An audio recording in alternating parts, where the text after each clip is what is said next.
ஹே! கதை கேட்க நீங்க வந்துட்டீங்களா? கதை சொல்ல நானும் வந்துட்டேன். நம்ம ஆல்ரெடி பார்த்துட்டு இருக்க கொரியன் டிராமாவோட அடுத்த எபிசோட் தான் பார்க்க போறோம்.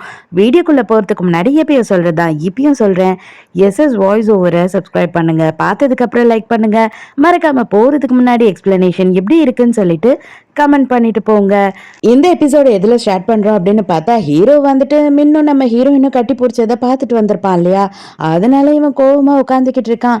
இப்ப எதுக்காக நீ மூஞ்சத்துக்கு வச்சுட்டு இருக்க அப்படின்னு கேட்கும்போது, ஆமா உனக்கு என்ன பிரச்சனை இருந்தாலும் உனக்கு தான் வந்துட்டு உன் பிரச்சனையெல்லாம் சரி பண்றதுக்கு உன் கூடயே ஒருத்தவங்க இருக்காங்க இல்லையா?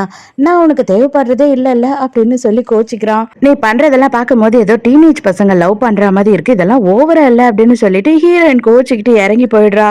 அதுக்கப்புறமா ஹீரோ திரும்பவும் வந்து அவளை சமாதானப்படுத்துறான். இது பாரு, எனக்கு பார்க்கறதுக்கு கொஞ்சம் பொசசிவ் ஆயிடுச்சு, மற்றபடி வேற ஒன்றும் இல்லை, நான் உன்னை தப்பாலாம் நினைக்கல அப்படின்னு சொல்றான்.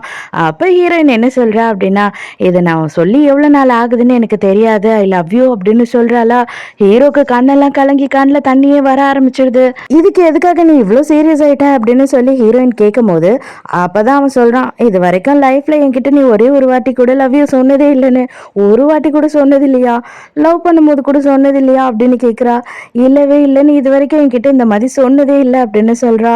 இவ்வளவு மோசமானவனா அப்படின்னு தெரிஞ்சு நீ எதுக்காக இன்னுமும் என்ன இவ்வளவு லவ் பண்ற அப்படின்னு கேக்குறா. அதுக்கு ஹீரோ என்ன சொல்றானா, என்னைக்காவது ஒரு நாள் உன் வாயில இருந்து இந்த வார்த்தை வராதான்னு சொல்லிட்டு தான் இவ்வளவு நாளும் நான் காத்துட்டு இருந்தேன் அப்படின்னு சொல்றான். கண்டிப்பா இனிமே நான் உன்கிட்ட அடிக்கடி இந்த வார்த்தையை சொல்லுவேன் அப்படின்னு சொல்லிட்டு ஹீரோயினும் கிஸ் பண்றா.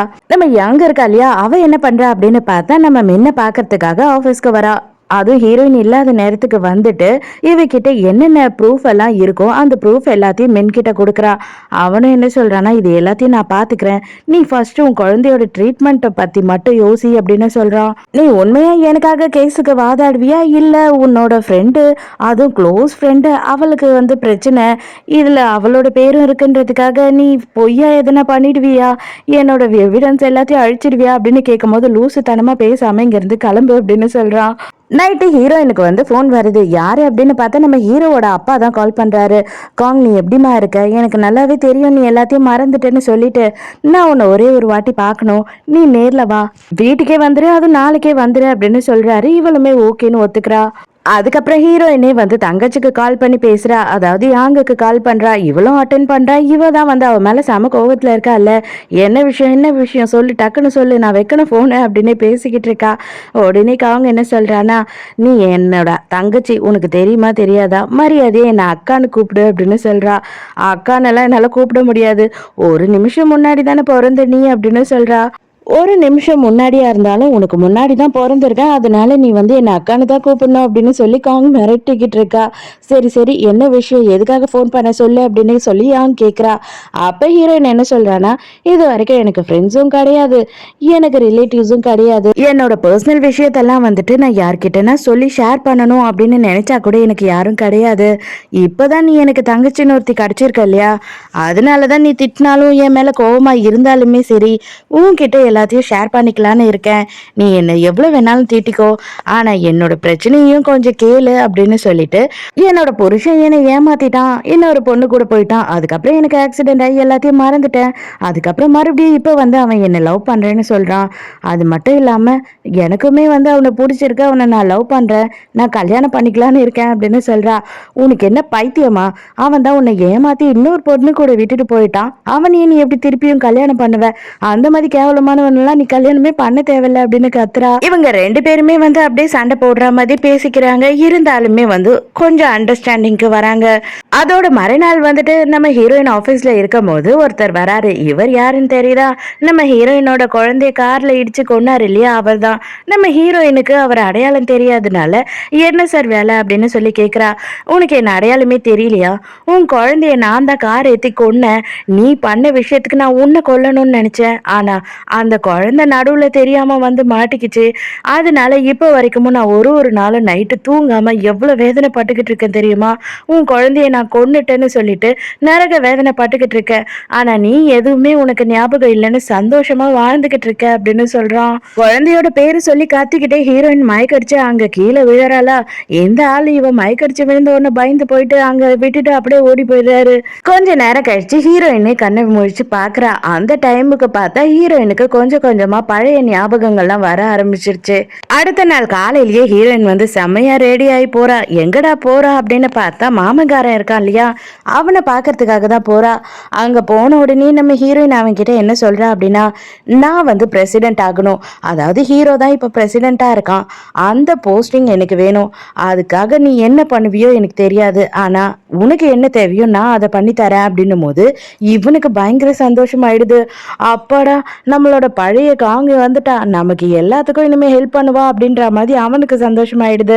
உடனே அவன் என்ன கேட்கறான் அப்படின்னா, உங்களோட தங்கச்சி, அதாவது உங்களுக்கு நேரம் எல்லாமே தெரிஞ்சிருக்கும்னு நினைக்கிறேன், அவங்க வந்து ப்ரூஃப் எல்லாம் வச்சிருக்காங்க, அந்த ப்ரூஃப் எல்லாம் மட்டும் நீங்க எனக்கு எடுத்துட்டு வந்து கொடுத்துட்டீங்கன்னாவே எனக்கு போதும், நான் ஏதாவது பண்ணி கண்டிப்பா உங்களை பிரசிடென்டா இங்க உட்கார வச்சிடறேன் அப்படின்னு சொல்லும் போது அதுக்கப்புறம் அவன் கேட்கறான், இல்ல நடுவுல நீங்க வந்து ஹீரோவை லவ் பண்ண ஆரம்பிச்சிட்டீங்க, அது எதுனா மறுபடியும் கண்டினியூ ஆகுமா அப்படின்னு கேட்கும் போது, கண்டிப்பா இனிமே கனவுல கூட அந்த மாதிரியான விஷயம் நடக்காது என் லைஃப்ல அப்படின்னு சொல்றா. அப்பாடா, ஹீரோவையும் இவ மறந்துட்டா போல, ஹீரோவை பழி வாங்குற நினைப்புலதான் இருக்கான்ட்டு இவனுக்கு கொஞ்சம் சந்தோஷம் ஆயிடுது. ஹீரோக்கு ஹீரோயின் இங்க வந்திருக்கா அப்படின்னு தெரிஞ்ச உடனே வேக வேகமா வரான். என்னாச்சு உனக்கு, எதுக்காக நீ இங்க வந்திருக்க, யாருன்னா உன்னை மிரட்டினாங்களா, எதுனா சொன்னாங்களா அப்படின்னு சொல்லி கேட்கும் போது இவ எதுவுமே பதில் சொல்ல மாட்றா. பரவாயில்லையே, நீ ரொம்ப தான் சேஞ்ச் ஆயிட்ட, ஆபீஸ்க்கெல்லாம் வர ஆரம்பிச்சிட்டு இருக்க, இங்க ஆபீஸ்க்கு வரணும் அப்படின்னாவே உனக்கு பிடிக்காதே, நீ எப்படி ஆபீஸ்க்கெல்லாம் வர அப்படின்னு கேக்குறா. என்ன ஆச்சு உனக்கு, எதுக்காக இப்படி எல்லாம் பேசுற அப்படின்னு சொல்லி ஹீரோ கேட்டுக்கிட்டே இருக்கான். ஹீரோயின் மதிக்கிற மாதிரி தெரியல, அவ பாட்டு அவனை கிராஸ் பண்ணி போயிட்டே இருக்கா. அதுக்கப்புறம் கடைசியா வேற வழி இல்லாம மாமன்காரர்கிட்ட எதுக்காக இங்க வந்த அப்படின்னு கேட்கும் போது, எனக்கு தெரிஞ்ச அவ வந்து பயங்கரமான பழி உணர்ச்சியில இருக்கா, அவ எல்லாரையும் பழி வாங்கறதுக்காக தான் வந்திருக்கான்னு நினைக்கிறேன், இதுக்கப்புறம் யாரையும் அவ சும்மா விட போறது இல்ல அப்படின்னு சொல்றான். ஹீரோயின் பயங்கரமான ஷாப்பிங் எல்லாம் பண்ணிட்டு நம்ம ஹீரோயினோட அம்மாவை பாக்குறதுக்காக வரா. இதை எல்லாத்தையும் யாங்குக்கு கொடு, நான் வந்து ஹோட்டல்ல தான் தங்க போறேன், நான் யாங் இருக்கிறதுனால அங்க வர போறது இல்லை அப்படின்னு சொல்றா. அந்த குட்டி பொண்ணுக்கு நான் எதுவும் வாங்கவே இல்லை, நான் உனக்கு காசு தரேன், எனக்கு என்ன வாங்கணும்னு தெரியல, நீ ஏன் அவளுக்கு எதனா வாங்கிக்கோ அப்படின்னு சொல்றா. அவங்க அம்மாக்கு நல்லாவே புரியுது பழைய மாதிரி ரூடான பொண்ணு திரும்பி வந்துட்டான்னு. இவங்க அம்மா ஹீரோவை பத்தி சொல்றாங்க, அவன் வந்து மாறிட்டான், அவன் பயங்கரமா உன்னை லவ் பண்றான், தயவு செஞ்சு அவனை பத்தி கொஞ்சமாச்சும் யோசிமா அப்படின்னு சொல்றாங்களா. ஹீரோயின் எதையும் காதுல கூட வாங்குற ஐடியால இல்ல. இவளுக்கு முன்ன வந்து யாரு அப்படின்றதே சுத்தமா மறந்து போயிடுச்சு. அதனாலதான் வந்து இவ டோட்டலா அவங்க அம்மா கூடயே இருக்கா. அதுக்கப்புறம் முன்ன பார்க்க வரும்போது என்ன சொல்றா அப்படின்னா, என்னோட திங்ஸ் எல்லாத்தையும் வந்து தூக்கி போட்டுடுங்க, நீங்க தான் வந்து 4 வருஷம் என்ன பாத்துக்கிட்டீங்கன்னு கேள்விப்பட்டேன், அது மட்டும் இல்லாம இதுல உங்க தப்பும் இருக்கு, நீங்க எனக்கு தப்பான பேரை கொடுத்து தப்பாவே கைட் பண்ணிட்டீங்க அப்படின்னும் போது இவனுக்கு ரொம்ப சங்கடமாயிடுது. உண்மைதான், புரியுது, என்னோட தப்பு தான் இதுல நிறையவே இருக்கு அப்படின்னு சொல்லி இவன் பயங்கரமா ஃபீல் பண்றான். ஆனா இவகிட்ட எப்படி ரியாக்ட் பண்ணணும், எப்படி பேசணும் அப்படின்றது கூட இவனுக்கு புரியல. ஏன்னா இவ தான் டோட்டலா ஆளே மாறி போய் நிக்கிறா இல்லையா. இது வரைக்கும் ஹீரோயின் இங்க எல்லாமே பொக்கிஷமா எடுத்து வச்சிருந்த பொருள் எல்லாத்தையும் வந்துட்டு இவ என்ன பண்றானா, இதெல்லாம் எனக்கு தேவையில்ல, இது எல்லாத்தையும் நான் குப்பையில தான் போட போறேன் அப்படின்னு சொல்றா. அதை பார்த்த உடனே இவனுக்கு செம்ம காண்டாயிடுது. இதெல்லாம் உனக்கு தேவையில்லை அப்படின்னா மரியாதையை இங்க இருந்து வெளியில போயிடு, இதை எல்லாத்தையும் நான் பாத்துக்கிறேன், இதை குப்பையில போடணுமோ இல்ல பத்திரமா வச்சுக்கணுமோ அது என்னோட இஷ்டம் அப்படின்னு சொல்றான். நீ எல்லாத்தையுமே மறந்தே இருந்தாலும் சரி, ஆனா உன்கிட்ட ஒண்ணு சொல்றேன், உனக்கு ஃப்ரெண்டா எப்பயுமே நான் இருப்பேன், இப்பவும் நான் சொல்றேன், நம்ம முதல்ல இருந்து எல்லாத்தையும் ஸ்டார்ட் பண்ணுவோம், இப்போ நம்ம ஃப்ரெண்ட்ஷிப்பை புதுசா ஸ்டார்ட் பண்ணுவோம் அப்படின்னு சொல்றான். ஆனாலும் ஹீரோயின் அதை கேட்காம அங்க இருந்து போயிடுறா. ஹீரோயின் ஹோட்டல்ல தானே தங்கியிருக்கா, அங்க பார்த்தா ஹீரோ போய் வெயிட் பண்ணிக்கிட்டு இருக்கான். அவ போன உடனே எல்லாமே நான் மறுபடியும் முதல்ல இருந்து ஸ்டார்ட் பண்ணணும், நீ என்கிட்ட ஐ லவ் யூ சொன்ன, ஆனா அதோட வந்துட்டு எல்லாமே முடிஞ்சு போச்சு என் லைஃப்ல அப்படின்னு சொல்றான். அவ எதையும் கேட்கற மாதிரி இல்ல, அவ உள்ள போய் கதவு சாத்திக்கிட்டா, இவன் காட்டு கத்து கத்திக்கிட்டு இருக்கான், வெளியிலேயே நின்னுக்கிட்டு கதவு தோற, நான் எங்கேயும் போக மாட்டேன், நான் இங்கேயே தான் இருப்பேன் அப்படின்னு சொல்றான். என்னதான் உனக்கு பிரச்சனை சொல்லி தொலை அப்படின்னு சொல்லிட்டு இவளும் கதவு திறந்துறாளா. அவன் வந்தவன் அப்படியே அங்கேயே முட்டி போட்டு மன்னிப்பு கேட்கறான். தயவு செஞ்சு என்ன மன்னிச்சிடு, நான் பண்ணது எல்லாமே பெரிய தப்பு, நான் வந்து தப்பா நினைச்சுக்கிட்டேன் உன்னை, நம்ம குழந்தையோட இழப்பு உனக்கு இழப்பாவே இல்லையோ, அந்த வழியை நீ காட்டவே இல்லை அப்படின்றதுனால நான் தப்பா நினைச்சுக்கிட்டேன் அப்படின்னு சொல்லி ஃபீல் பண்ணி அழறான். ஆனா இப்ப சொல்றேன், நம்ம குழந்தைய வந்துட்டு போக விட்டுடுவோம், அவளுக்கு வந்து ஒரு நிம்மதியான பொறுப்பு கொடுத்துருவோம், இதுக்கப்புறமா அவளை நம்ம நினைச்சுக்கிட்டே இருக்க வேண்டாம், நம்மளோட லைஃபை புதுசா ஸ்டார்ட் பண்ணுவோம், அதுதான் அவளும் விரும்புவா அப்படின்னு சொல்றான். நான் என் கண்ணால பார்த்ததை இப்போ வரைக்கும் என்னால மறக்க முடியல, கடைசியா நான் தண்ணியில விழுந்த பத்தியா, அந்த விஷயம் தான் எனக்கு நல்ல ஞாபகம் இருக்கு, அவளோட முடிய கோதி விட்டுட்டு இருந்த அந்த கண்ணில் காதல் தெரிஞ்சது அப்படின்னு சொல்றா. ஹீரோயின் நீ இங்கே இரு, நான் கிளம்பி வெளியில போறேன் அப்படின்னு சொல்றான். அந்த டைம்க்கு ஹீரோ வந்து இருக்கமா இவளை பிடிச்சிக்கிட்டு எங்கேயும் நான் உன்னை போக விட மாட்டேன், நீ என் கூட சாப்பிடணும் அப்படின்னு சொல்றான். என்னால முடியவே முடியாது அப்படின்னு சொல்றா. வெளியில பார்த்தா போலீஸ் வந்து காலிங் பெல் அடிக்கிறாங்க. இவன் தான் போய் கதவை திறக்கிறான். நீங்க உள்ள போந்துட்டு ஏதோ பிரச்சனை கொடுத்துக்கிட்டு இருக்கீங்களா, எதுக்காக இப்படி பண்றீங்க, எங்க கூட ஸ்டேஷனுக்கு வாங்க அப்படின்னு ஹீரோவை கூட்டிட்டு போயிடுறாங்க. ஃப்ரெண்டுக்காரன் வந்து செமையா திட்டுறான். ஏண்டா டீனேஜ் பசங்க கூட இப்ப இதெல்லாம் பண்றது இல்லடா, ஏன்டா இப்படி என் மானத்தை வாங்குற, போலீஸ் ஸ்டேஷன் வரைய வச்சுட்டே என்ன அப்படின்னு சொல்றான். எங்க யாங்க என்ன பண்றா அப்படின்னு பார்த்தா அக்கா மேல என்னதான் கோவமா இருந்தாலுமே அவ வாங்கி கொடுத்த ட்ரெஸ் எல்லாம் போட்டு பார்த்துட்டு இருக்கா. அந்த டைம்க்கு டாக்டர் வந்து பாத்துடுறாரு. உள்ள பார்த்த உடனே அவர் சிரிக்க ஆரம்பிச்சிடுறாரு. எதுக்காக இப்ப சிரிச்ச அப்படின்னு கேக்குறா. இல்ல இல்ல, உனக்கு இந்த ட்ரெஸ் எல்லாம் நல்லா இருக்குன்னு நான் சொல்ல முடியாது, நான் வந்து பொய்யும் அவ்வளவா பேச மாட்டேன் அப்படின்னு சொல்லிடுறான். உலகத்துல எந்த ஒரு பொம்பளைக்கும் உன்ன மாதிரி ஒரு மருமகன் கிடைக்கவே கூடாது, நான் கடவுளை வேண்டிக்கிறேன் அப்படின்னு சொல்றா. குட்டி பொண்ணு டாக்டர் கிட்ட கேக்குது, உனக்கு ஏன் என்ன ரொம்ப பிடிக்குது, ஆனா எங்க அம்மாவை கொஞ்சோண்டு கூட பிடிக்கல அப்படின்னு சொல்லி கேட்கும் போது, எனக்கு உன்னை மட்டும்தான் பிடிக்கும், எனக்கு வேற எந்த பொண்ணையும் பிடிக்காது அப்படின்னு சொல்றான். ப்ளீஸ் எங்க அம்மாவை கொஞ்சமாச்சும் லவ் பண்ணு அப்படின்னு கேக்குறா. சரி ஓகே நான் ட்ரை பண்ணி பாக்குறேன் அப்படின்னு சொல்லி அவனும் ப்ராமிஸ் பண்றான். இப்பதான் வந்துட்டு நம்ம மென்னோட அப்பா நம்ம ரிய வந்து பாக்குறாரு. எதுக்காக இவர் வந்திருக்காரு அப்படின்னு சொன்னா, பசங்க எல்லாம் ரொம்ப சோகமா இருக்காங்க. ஹீரோயினுக்கு பழைய ஞாபகம்லாம் வந்துடுச்சான். அவ வீட்டு பக்கமே வரல. அது மட்டும் இல்லாம அவளோட திங்ஸ் எல்லாம் வேற தூக்கி போட சொல்லிட்டா. நீயாவது வந்து அங்க இருமா, குழந்தைங்க எல்லாம் ரொம்ப ஃபீல் பண்றாங்க அப்படின்னு சொல்றாங்க. கண்டிப்பா அவ அந்த மாதிரி சொல்ற ஆளுதான். அவளோட சுயரூபம் என்னன்னு இப்பதான் உங்களுக்கு எல்லாம் தெரிஞ்சிருக்கு அப்படின்னு சொல்றா. ஹீரோயின் என்ன பண்றா அப்படின்னு பார்த்தா யாரும் வீட்டுல இல்லாத நேரம் அவங்க வீட்டுக்கு வரா. அப்ப நம்ம யாங்கோட பேக் அங்க இருக்கும் இல்லையா, அந்த பேக்ல இருக்கிற எல்லா பொருளையும் தேடுறா. அதுக்கப்புறம் பார்த்தா ப்ரூஃப் எல்லாம் இவகிட்ட இருக்கு. அதாவது நம்ம மென்ன என்ன பண்ணிருக்கான்னா காப்பி எல்லாம் எடுத்து வச்சுட்டு இந்த ஒரிஜினல் எல்லாத்தையும் நம்ம யாங் கிட்டயே கொடுத்து அமிச்சிட்டு இருக்கான். எங்க அம்மா இல்லாத நேரம் எதுக்காக எங்க அம்மாவோட பேக் எல்லாம் நீங்க நோண்டுறீங்க அப்படின்னு குட்டி பொண்ணு வந்து கேக்குறாளா.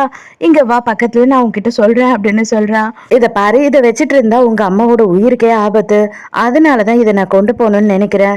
நான் உன்னோட ஆன்டி தான், தயவு செஞ்சு என்ன நம்பு, உங்க அம்மா கிட்ட இல்ல இந்த விஷயத்த யார்கிட்டயும் சொல்லக்கூடாது அப்படின்னு சொல்றா. அந்த பொண்ணு என்ன சொல்றா அப்படின்னு பார்த்தா, ஆமா ஆன்டி, எங்க அம்மாவை வந்து எல்லாரும் துரத்துவாங்க, எப்பவுமே எங்க அம்மா ஓடி ஒளிஞ்சுக்கிட்டே தான் இருப்பாங்க அப்படின்னு சொல்றா. அப்ப நீ எனக்கு ப்ராமிஸ் பண்ணு, இது என்கிட்ட தான் இருக்குன்னு சொல்லிட்டு நீ யார்கிட்டயும் சொல்லக்கூடாது அப்படின்னு சொல்லி ப்ராமிஸ் வாங்கிக்கிறா. அதுக்கு அடுத்த சீன்லயே பார்த்தா ரீ வந்துட்டு நம்ம ஹீரோயினை பார்க்கறதுக்காக வரா. என்னம்மா உனக்கு எல்லாமே ஞாபகம் வந்துடுச்சுன்னு நினைக்கிறேன், நான் கூட சில போட்டோவெல்லாம் அனுப்புனேன், அது கூட எனக்கு எதை பத்தியும் கவலை கிடையாது, நான் என் புருஷனை லவ் பண்றேன் அப்படின்லாம் கதையா சொல்லிட்டு இருந்தேன், இப்போ வந்துட்டு வேணான்னு தூக்கி எரிஞ்சிட்ட போல அப்படின்னு சொல்லி கேக்குறா.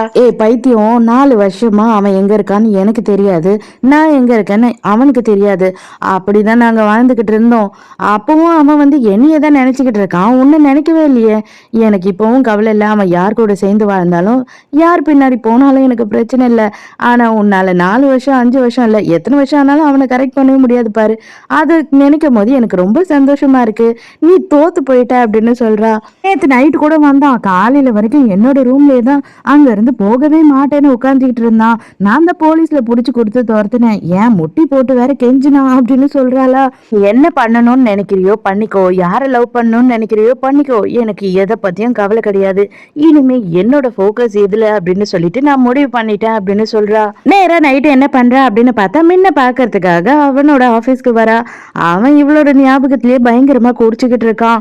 இங்க என்ன பண்ற, எதுக்காக இங்க வந்த அப்படின்னு சொல்லி கேட்கும் போது, நீ தானே ஃப்ரெண்ட் வேணும் அப்படின்னா இங்க வர சொன்னேன், அதனாலதான் நான் வந்தேன் அப்படின்னு சொல்றான். சரி ஓகேவா குடிக்கலாம் அப்படின்னு சொல்லி அவனும் கூப்பிடுறான்.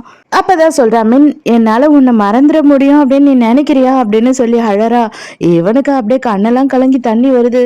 எங்க அதே நேரத்துக்கு ஹீரோ என்ன பண்றான் அப்படின்னு பார்த்தா இவளோட அந்த ஹோட்டல் ரூம் வாசல்லையே வெயிட் பண்ணிக்கிட்டு இருக்கான். இன்னமும் ஹீரோயின் வரலன்னு சொல்லிட்டு, தயவு செஞ்சு எனக்கு ஹெல்ப் பண்ணு, எனக்கு ஹெல்ப் பண்றதுக்கு நீ மட்டும்தான் இருக்க, நான் உன்கிட்டயும் சொல்லக்கூடாதுன்னு தான் நினைச்சேன், உன்னையும் இந்த வழியில இருந்து வெளியில கொண்டு வரணும்னு நினைச்சேன், ஆனா என்னால முடியல, என்னால உன்கிட்ட மட்டும்தான் ஹெல்ப் கேட்க முடியும், என் தங்கச்சி ரொம்ப பெரிய ஆபத்துல இருக்கா, அவளையும் அவ குழந்தையும் நான் காப்பாத்தணும், நானே அவளை அந்த ஆபத்துல பிடிச்சி தள்ளி விட்டுட்டேன், அதே மாதிரிதான் ஹீரோவும் அவனையும் வந்துட்டு என்கிட்ட இருந்து தள்ளி வைக்கணும், ஏன்னா நான் பண்ண தப்பு தப்புக்கெல்லாம் நானும் ஜெயிலுக்கு போறதுக்கு எவ்வளோ சான்ஸ் இருக்கு அப்படின்னு சொல்றா.